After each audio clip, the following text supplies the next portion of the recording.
नमस्कार साथियों, स्वागत है आपका अपने YouTube चैनल शिक्षा क्लासेस पर। साथियों, आज से हम एक नया प्रैक्टिस सेशन शुरू कर रहे हैं, जिसमें हम 2018 से 2024 तक के पूछे गए सभी जो रेलवे के एग्जाम्स में पूछे गए जो महत्वपूर्ण क्वेश्चन हैं, उनको लेकर आएंगे और उन पर आधारित हम वो आपको कहाँ से पुट अप हुए हैं, हम ये भी बताएंगे और उसके साथ-साथ मैं इसमें 20 क्वेश्चन लेकर आऊँगा, लेकिन 20 क्वेश्चन आपके लिए ये 50 क्वेश्चन से ज़्यादा महत्वपूर्ण है या 50 क्वेश्चन आपके इसमें शामिल होंगे।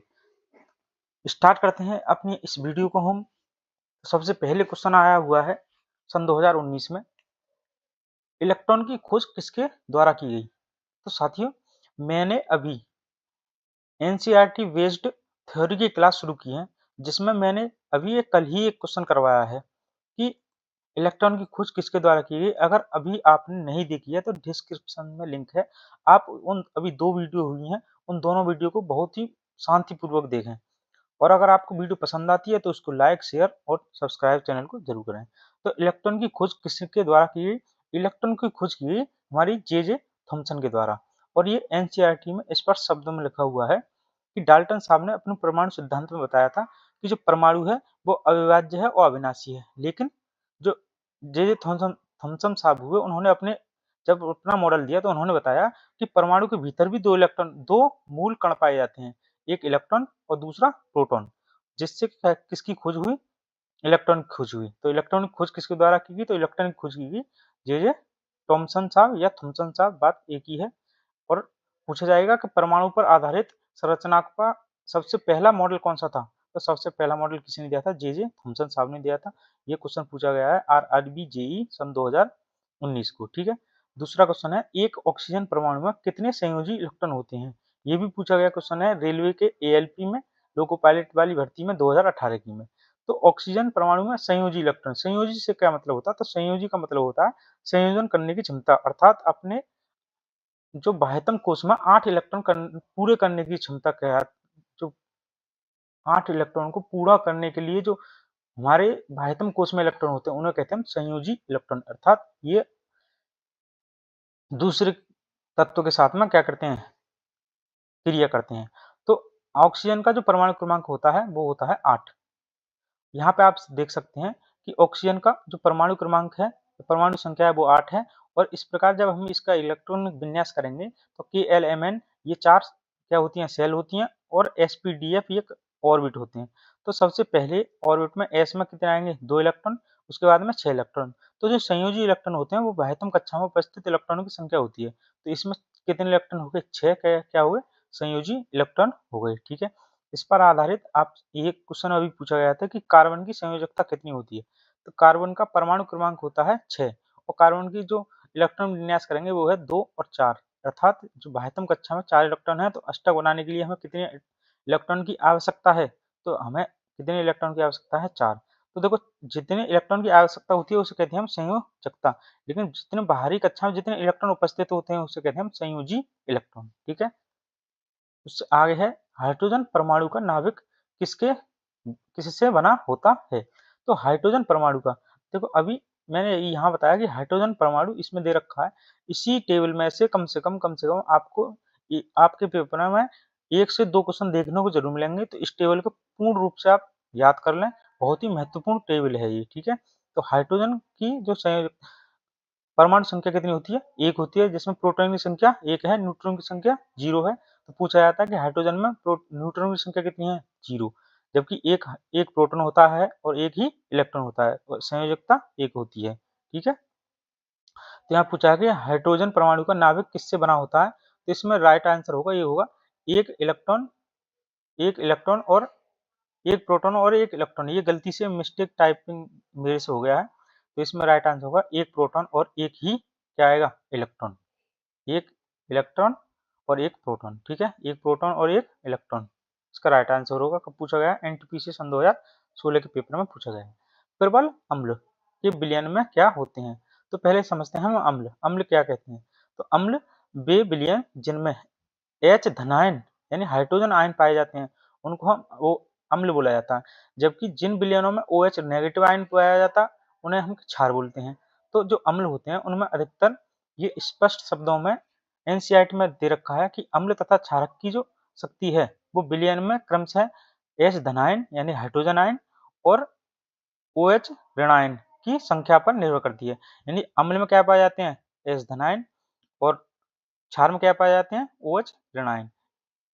तो इसका राइट आंसर होगा कि प्रबल अम्ल के विलयन में क्या होते हैं? तो ज्यादातर आयन। तो यहाँ लिखे हुए हैं कि अधिक संख्या में H धनायन उत्पन्न करने वाले अम्ल क्या कहलाते हैं? प्रबल अम्ल कहलाते हैं। जबकि H धनायन उत्पन्न करने वाले कम यानी अगर जिसमें कम है तो उसे कहेंगे दुर्बल अम्ल। आपसे पूछा जाएगा प्रबल अम्ल और दुर्बल अम्ल कौन कौन से होते हैं, तो हम आगे बताएंगे कौन कौन से होते हैं। सभी अम्लों में सामान्य रूप से पाया जाने वाला तत्व है, ये कब पूछा गया? 2018 में। तो मैंने अभी बताया कि सभी अम्लों में पाया जाता है कौन? Hydrogen ion. ठीक है, ये भी अभी देखो स्पष्ट शब्दों में दे रखा है कि अम्लों में समान रासायनिक गुणधर्म होते हैं और धातु के साथ अभिक्रिया करने पर सभी अम्ल हाइड्रोजन गैस का निर्माण करते हैं। अर्थात जैसे अम्ल ले लें हम एक HCl यानी हाइड्रोक्लोरिक अम्ल और एक धातु ले लें कोई भी NaCl सोडियम, इन दोनों की अगर क्रिया कराते हैं तो अम्ल के साथ में क्या निकलेगी? हाइड्रोजन गैस निकलेगी। क्यों? क्योंकि अम्लों में ऑलरेडी ही क्या पाया जाता है? हाइड्रोजन आयन पाए जाते हैं, तो हाइड्रोजन गैस निकलती है। ये बहुत महत्वपूर्ण क्वेश्चन है कि धातु के साथ में अगर धातु अम्ल के साथ में क्रिया करेगी तो कौन सी गैस निकलेगी? तो हाइड्रोजन गैस निकलेगी। सभी अम्लों में हाइड्रोजन होता है, तो यहाँ पे लिखा हुआ है सभी अम्लों में सामान्य रूप से क्या पाया जाता है? तो हाइड्रोजन पाया जाता है। ठीक है, नेक्स्ट क्वेश्चन है क्वेश्चन नंबर 6 है कि यदि हम धावन सोडा की थोड़ी सी मात्रा लेते हैं और उसे 1 ml तनु HCl के साथ मिलाते हैं तो क्या होता है? तो देखो सबसे पहले बात आती है धावन सोडा। धावन सोडा का क्वेश्चन पूछा गया है सन 2024 के पेपर में कि धावन सोडा का सूत्र क्या होता है? तो धावन सोडा, और ये पूछा गया है रेलवे के ALP टेक्नीशियन 2018 के में। तो सबसे पहले आते हैं हम धावन सोडा। तो धावन सोडा क्या होता है? तो धावन सोडा को हम बासिंग सोडा भी कहते हैं और उसको सोडियम कार्बोनेट कहते हैं केमिकल भाषा में। इसको हाइड्रोक्लोरिक एसिड मिलाते हैं तो एक रासायनिक अभिक्रिया होती है बासिंग सोडा के साथ में, यानी कि Na2CO3 प्लस 2HCl हाइड्रोक्लोरिक अम्ल मिलाएंगे तो ये हो गया क्या? धावन सोडा। ये अम्ल, तो इन दोनों से क्या बनेगा? लवण यानी NaCl प्लस H2O यानी जल और CO2। तो अगर धावन सोडा में हम HCl मिलाते हैं तो क्या निकल रहा है यहाँ पे? CO2 गैस, यानी कि CO2 गैस तेज बुदबुदाहट के साथ निकलती है। अर्थात हम कह सकते हैं, अगर पूछा जाएगा आप फिर उसके बाद में अभी पूछा गया था कि धावन सोडा का सूत्र क्या होता है? तो धावन सोडा का सूत्र होता है Na2CO3। अगर आपसे पूछा जाए कि इसमें जल के कितने अणु होते हैं, तो जल के अणु होते हैं 10H2O। इसका पूरा सूत्र होता है Na2CO3 × 10H2O। ये पूछा गया सन 2024 के पेपर में। ठीक है, अगर आप इसे थ्योरी के साथ में पढ़ना चाहते हैं NCERT बेस्ड पर, जैसे कि यहाँ पे लिखा हुआ है, इसी आधार पर हम एक क्वेश्चन चुन के हमने थ्योरी के रूप में हमने अपना कंटेंट तैयार किया है। अगर आपने अभी तक वो वीडियो नहीं देखी है तो डिस्क्रिप्शन में लिंक है, आप वहां जाकर देखें। अगर आपको वीडियो पसंद आती है तो हमारे चैनल को सब्सक्राइब करें, लाइक करें और वीडियो को अपने दोस्तों के साथ ज़्यादा से ज़्यादा शेयर करें। मैं आपकी गारंटी देता हूँ, अगर आप ALP की तैयारी कर रहे हैं तो आपके 20 क्वेश्चन आएंगे साइंस के। उन 20 के 20 क्वेश्चन को आपको मैं अपनी क्लासों से फंसा दूंगा। एक भी क्वेश्चन बाहर नहीं जाने वाला है। अगर आपको थोड़ा भी अच्छा लग रहा है वीडियो को, देखो सबसे पहले बताता हूँ मैं कि इस कंटेंट को मैं खुद ही अपने हाथों से टाइप करता हूँ और इसमें बहुत ही समय लगता है। तो आपको अगर मेरा जो कंटेंट है वो थोड़ा बहुत भी पसंद आ रहा है 1% तो आप मेरे चैनल को सब्सक्राइब करें, लाइक करें वीडियो को ज़्यादा से ज़्यादा और अपने दोस्तों के साथ शेयर करें। ठीक है, चलते हैं नेक्स्ट वीडियो पे। रासायनिक सूत्र में पदांक यानी सब स्क्रिप्ट क्या दर्शाता है? तो सबसे पहले तो ये भूल जाएं आप, सबसे पहले क्वेश्चन करने से पहले क्वेश्चन को समझना जरूरी है कि रासायनिक सूत्र अगर नहीं समझ में आया तो पदांक या सब स्क्रिप्ट सुना हुआ लग रहा होगा।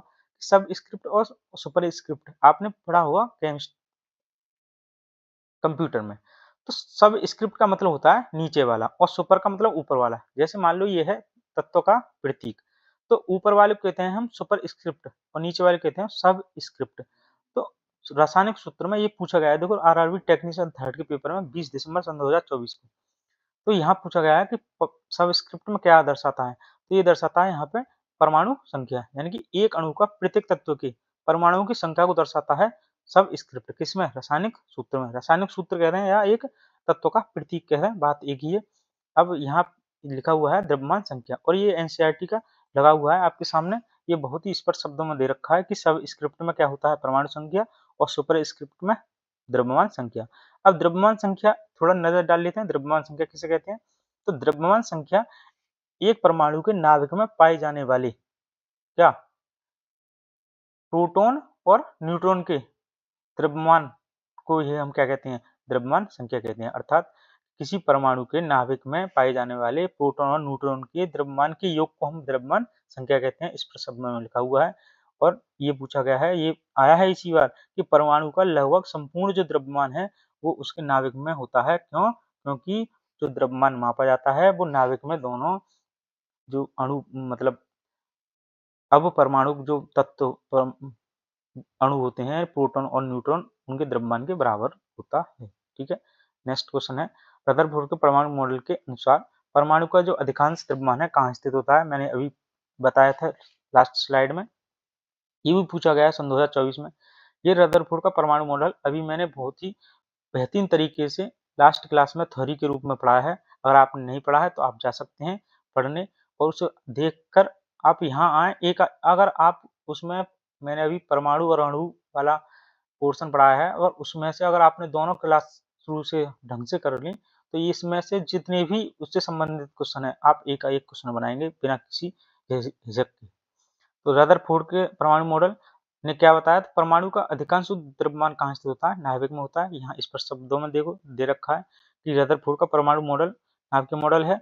परमाणु का केंद्र कैसा होता है, धनावेशित। किसने बताया, ये बताया हमारे रदरफोर्ड साहब ने, जिससे नाभिक कहा जाता है। नाभिक की खोज आपसे पूछी जाए किसके द्वारा की गई, तो नाभिक की खोज रदरफोर्ड के द्वारा की गई।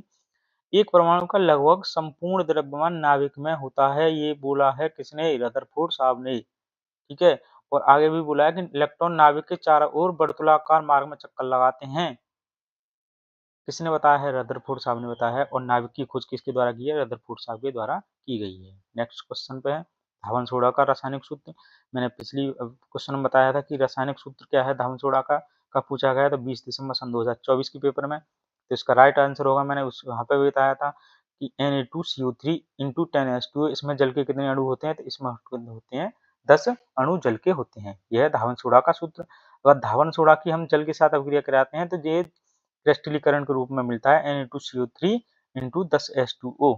ठीक है, अब इसके साथ में यूज पूछ लिए जाते हैं धावन सोडा के। धावन सोडा का और क्या बोला जाता है, बासिंग सोडा भी बोला जाता है, और सोडियम कार्बोनेट भी बोला जाता है। तो सोडियम कार्बोनेट का जो उपयोग है वो कांच में, साबुन में और कागज के उद्योग में किया जाता है। आपको एक एक लाइन जो मैंने हाईलाइट कर रखी है वो आपको जरूर याद होनी चाहिए कि धावन सोडा को हम कांच, साबुन और कागज उद्योग के रूप में भी यूज होता है। उसी के साथ में इसका उपयोग बोरक्स यानी सुहागा के रूप में भी होता है, सुहागा बनाने में, मतलब रूप में नहीं, सुहागा बनाने में।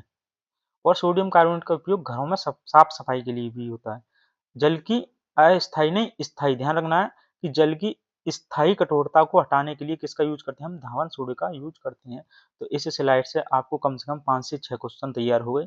मैं इस वीडियो में लगभग 20 क्वेश्चन लेकर आया हूँ, लेकिन आपके 50 से प्लस क्वेश्चन आपके कंप्लीट करा के जाऊंगा इसी क्लास में। अगर आपको ये वीडियो पसंद आती है तो हम नई वीडियो लेकर आएंगे। कमेंट बॉक्स में अपनी राय जरूर रखें, अगर आपको कोई इसमें कमी लग रही है या आपको कोई अपना सुझाव देना है तो उसे जरूर बताएं। चलते हैं नेक्स्ट क्वेश्चन पे। अंडाशय द्वारा नियंत्रित कार्य से संबंधित सही विकल्प निम्न में से क्या है। कब पूछा गया, 2024 का क्वेश्चन है। तो अंडाशय द्वारा नियंत्रित, देखो यहाँ दे रखे हैं हार्मोन्स और अंतःस्रावी ग्रंथि और कार्य। ये भी स्पष्ट शब्दों में एनसीईआरटी में लिखा हुआ है कि जो वृद्धि हार्मोन्स है वो कौन सी ग्लैंड स्रावित करती है, तो पीयूष ग्रंथि या पिट्यूटरी ग्लैंड। इसका क्या कार्य क्या होता है वृद्धि हार्मोन्स का, इसका कार्य होता है सभी अंगों में वृद्धि प्रेरित करना। दूसरा है थायराइड ग्लैंड, अंतःस्रावी ग्रंथि है थायराइड, लेकिन इसका कार्य क्या है, शरीर की वृद्धि के लिए जो भी उपापचय क्रिया हो रही है उन सभी को नियमन करता है। ठीक है, कंट्रोल करता है कौन, थायराइड ग्लैंड। तीसरा है हार्मोन्स का नाम है ये इंसुलिन। इसका कार्य क्या है, रक्त में शर्करा स्तर का नियमन करना। अर्थात अगर इंसुलिन की मात्रा कम हो जाती है तो ब्लड में शर्करा की मात्रा बढ़ जाती है और मधुमेह की बीमारी हो जाती है रोगी के लिए। आपने देखा भी होगा गांव देहात में कि इसको शुगर की बीमारी हो गई है। ठीक है, उस शुगर को हम क्या बोलते हैं, शर्करा या मधुमेह की बीमारी बोलते हैं, ठीक है। किससे होती है तो आप मैंने अभी बताया। और तीसरा है हार्मोन्स, चौथा टेस्टोस्टेरोन कौन रिलीज करता है तो वृषण यानी अंडकोश, वृषण का मतलब अंडकोश। टेस्टोस्टेरोन हार्मोन्स नर में निकलते हैं और वृषण के द्वारा निकाले जाते हैं, ये ग्लैंड है, ये अंतःस्रावी ग्लैंड।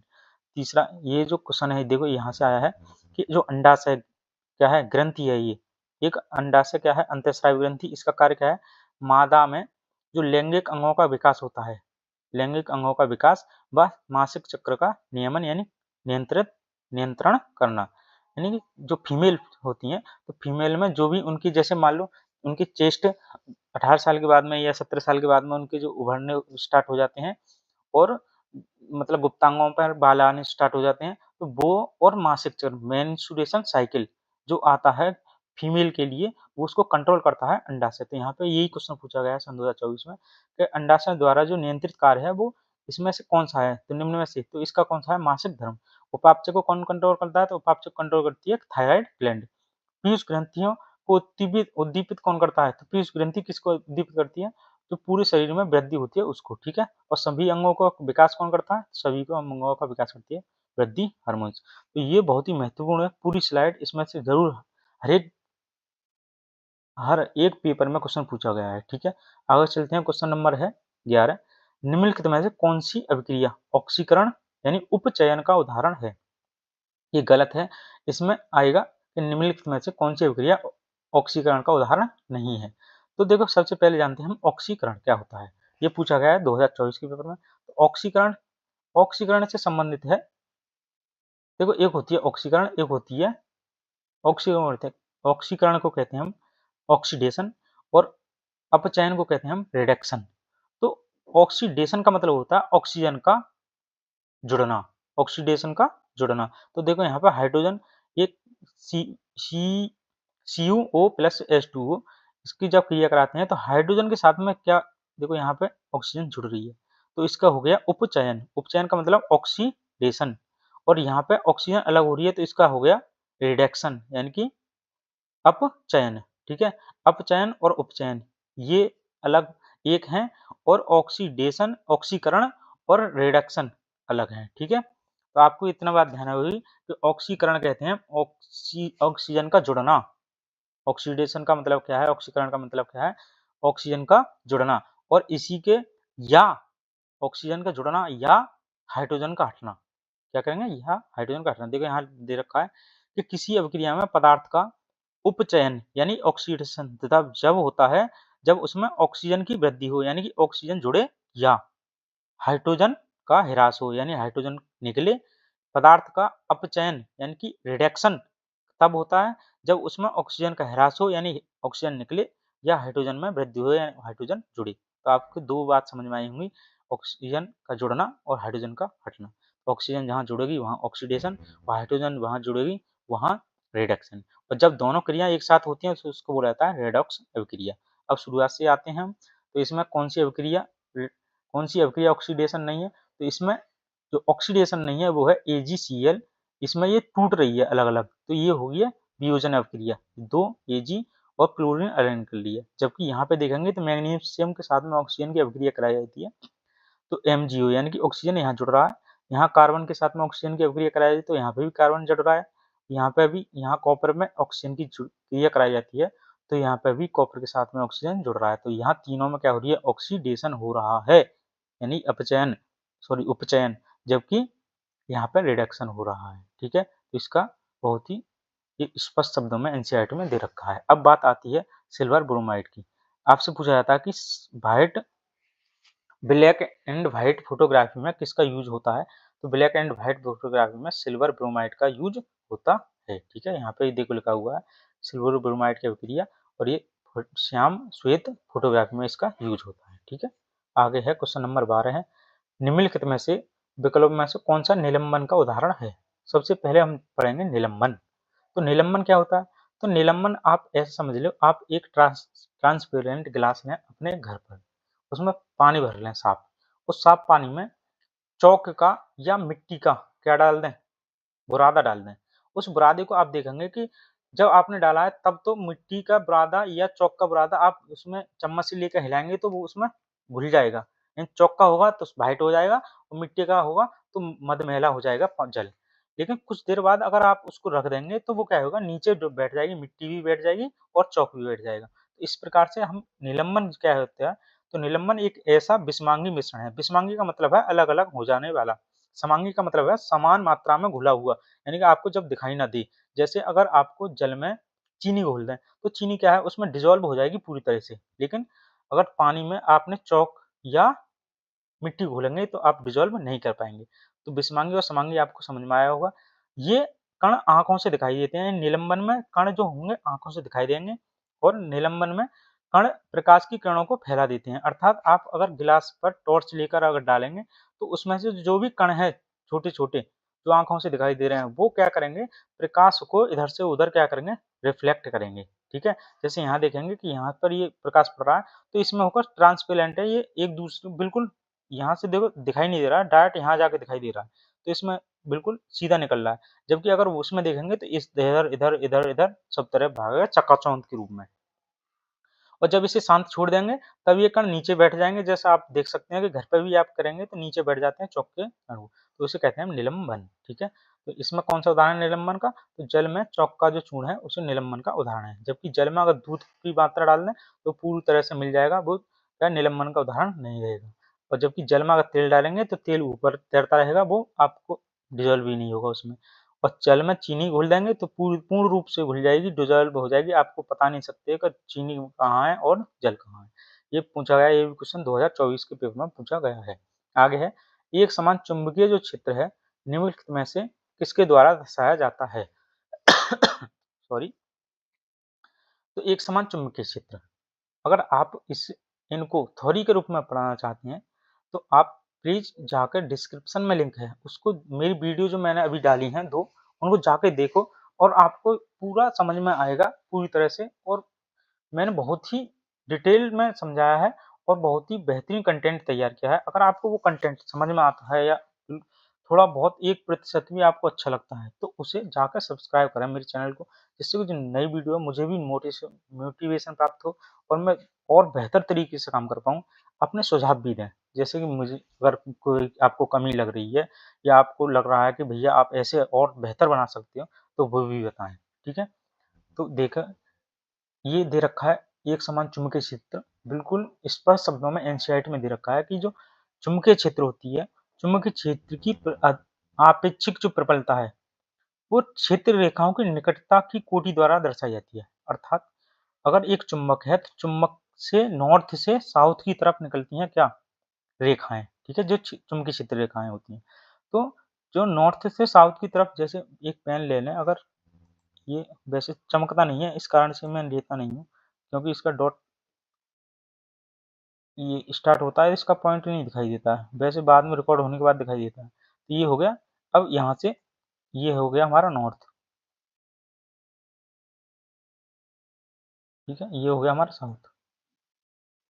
अब जब यहाँ से निकलेंगे ये, तो यहाँ से निकलने पर चुंबकीय क्षेत्र रेखा इधर आएंगी, लेकिन अंदर साउथ से नॉर्थ जाएंगी। तो पूछा जाता है कि बाहर चुंबकीय क्षेत्र रेखा किधर से किधर, तो बाहर चुंबकीय क्षेत्र रेखा नॉर्थ से साउथ जाती है, ठीक है, नॉर्थ से साउथ जाने पर, और अंदर अंदर जाती हैं साउथ से नॉर्थ। अब जब यहाँ पर देखेंगे तो यहाँ पर ये पास-पास होंगी, लेकिन यहाँ पर क्या होंगी, दूर-दूर होती जाएँगी। ये ऐसे ये ऐसे करेंगे हम, तो यहाँ दूर-दूर होती जाएँगी, जबकि यहाँ पर आके पास-पास में मिल जाएँगी। थोड़ा सही नहीं बन पा रहा है, ये पेन नहीं है इस कारण से। तो जो इनकी एक समान चुंबकीय क्षेत्र रेखाएँ होती हैं, वो किसके द्वारा, तो समांतर और समदूरस्थ सीधी रेखाओं के द्वारा क्या होती हैं, दर्शाई जाती हैं। हाइलाइट ही ले रहे हैं, इससे बेहतर है क्योंकि ये दिखाई नहीं देता है।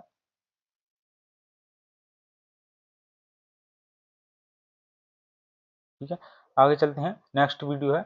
नेक्स्ट क्वेश्चन है, यदि लैन काय को कोशिका की आत्महत्या की थैली, यानी कोशिका की आत्महत्या की थैली किसे कहता है, कहते हैं तो लैन काय को। जबकि पूछा जाता है तो निम्नलिखित में कौन से कोशिका कोशिका का, यानी किसको कोशिका का शक्ति केंद्र यानी पावर हाउस बोला जाता है। तो आपने पढ़ा होगा कि कोशिका का जो पावर हाउस है वो बोला जाता है माइटोकॉन्ड्रिया को, लेकिन इसमें माइटोकॉन्ड्रिया कहीं आपको नहीं दिखाई दे रहा होगा। तो जो सूत्र कणिका है इसी को हम माइटोकॉन्ड्रिया के नाम से जानते हैं। तो यहाँ लिखा हुआ है एनसीईआरटी में माइटोकॉन्ड्रिया कोशिका का बिजली घर यानी पावर हाउस होता है। और यहाँ से पूछा जाता है कि माइटोकॉन्ड्रिया दोहरी झिल्ली का बना होता है। और यहीं से एक क्वेश्चन आता है बहुत ही महत्वपूर्ण कि माइटोकॉन्ड्रिया बहुत अद्भुत अंगक है। क्यों? क्योंकि इसका खुद का अपना डीएनए और इसमें राइबोसोम उपलब्ध होते हैं, जिसमें ये क्या करता है, खुद की प्रोटीन बनाता है यानी स्वयं प्रोटीन का निर्माण करता है। क्यों? क्योंकि इसमें राइबोसोम खुद के होते हैं। तो आपसे पूछा जाएगा कि किस कोशिका के अंग का खुद का डीएनए और उसमें राइबोसोम पाए जाते हैं, तो माइटोकॉन्ड्रिया में, या इसको बोलते हैं सूत्र कणिका। ठीक है। अगला है 15वां क्वेश्चन है, निम्नलिखित में से कौन सा पदार्थ अम्लीय या क्षारीय प्रकृति की जांच करने के लिए गंधीय सूचक, गंधीय मतलब गंध जिसमें से मारती है, तो उसे बोलते हैं ओल्फैक्टरी इंडिकेटर। ये पूछा गया है 2024 के पेपर में। स्पष्ट शब्दों में एनसीईआरटी में दे रखा है कि वेनिला, प्याज या लौंग का जो तेल है उसे गंधीय सूचक की तरह यूज किया जाता है। किसे किसे? वेनिला, प्याज और लौंग के तेल को ओल्फैक्टरी इंडिकेटर की तरह यूज किया जाता है। तो देखो फिनोप्थिलीन और मेथिल ऑरेंज ये क्या है, ये एक जो इंडिकेटर है, यह इनका कलर चेंज हो जाता है, तो कलर इंडिकेटर है, यानी ये कलर चेंज करते हैं अपने। जबकि ये वेनिला क्या है, ये गंधीय सूचक है। और लाल लिटमस पत्र ये भी क्या है, ये भी कलर चेंज करता है, ये भी अलग है। ठीक है। आगे है, यदि एक सीधी सड़क पर चलने वाली जो एक कार है समान इन समय के समान अंतराल में, यानी दो मिनट बाद या 4-4 मिनट बाद जैसे अपनी चाल को असमान मात्रा में बढ़ाती है, तो जो कार की गति है, तो कार किस की कार से गतिमान है, तो इसे एक समान त्वरण से गतिमान है या एक समान वेग से गतिमान है, एक समान चाल से या असमान त्वरण से। तो यहाँ देखेंगे तो यहाँ पर टाइम तो समान दे रखा है, लेकिन यहाँ पर जो चाल है वो क्या दे रखी है, असमान दे रखी है। यानी पहले 2 मिनट में 5 किलोमीटर प्रति घंटा, फिर तीसरी फिर 2 मिनट, अगली जो 2 मिनट है उसमें 5 किलोमीटर प्रति घंटा, ऐसी चाल दे रखी है। तो इसलिए बोला गया है, तो इसका राइट आंसर होगा असमान त्वरण। यहाँ देख सकते हैं आप, ये 5 मिनट दे रखे हैं, मिनट मान लो, वैसे ये सेकंड में दे रखा होता है, 5 सेकंड, 10 सेकंड, 15 सेकंड, तो इसमें ये समान रूप से आगे बढ़ रहा है, तो इसे कहेंगे एक समान त्वरण। वैसे ये जो ग्राफ है वो किसका है, एक समान त्वरित गति का है, लेकिन मैं एक उदाहरण के रूप में बता रहा हूँ कि ये समान समय अंतराल में समान चाल से चल रहे हैं, तो उसको बोलेंगे एक समान त्वरण। जबकि समान समय अंतराल में असमान मात्रा में बढ़ती है उसकी चाल, तो उसे बोलते हैं हम असमान त्वरण। ठीक है। आगे है क्वेश्चन नंबर 17। मैंने पिछली बार बताया था कि वृद्धि हार्मोन का क्या कार्य है, तो इसका कार्य क्या है, सभी जो अंग होते हैं शरीर के उनके विकास को उद्दीपित करना।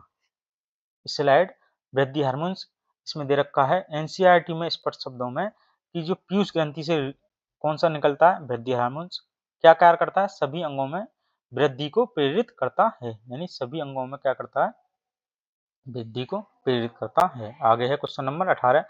विद्युत जो अपघटनीय शोधन प्रक्रिया होती है उसमें जो कैथोड होता है वो किससे बना होता है, तो विद्युत, सबसे पहले हम जानेंगे विद्युत अपघटनीय विधि क्यों क्यों यूज होती है। तो विद्युत अपघटनीय विधि यूज होती है कॉपर, जिंक, टिन, निकल, सिल्वर, गोल्ड जैसी आदि अनेक धातुओं को शुद्ध करने के लिए। आपसे पूछा जाए कि विद्युत अपघटनीय जो विधि है वो किसके लिए यूज होती है, तो आप बताएंगे कि जो धातुएं होती हैं उनको शुद्ध करने के लिए। कि कौन कौन सी धातुएं, कॉपर हुई, जिंक हुई, टिन हुई, निकल हुई, सिल्वर हुआ, गोल्ड हुआ, इन सब के लिए परिष्करण करने के लिए इसका यूज होता है। और इसमें पूछा जाता है, जैसे ये पूछा गया सन 2024 में कि कैथोड किससे बना होता है, तो कैथोड बना होता है शुद्ध धातु की पतली परत को हम कैथोड बनाया जाता है, जबकि अशुद्ध धातु से क्या बनाया जाता है, एनोड बनाया जाता है।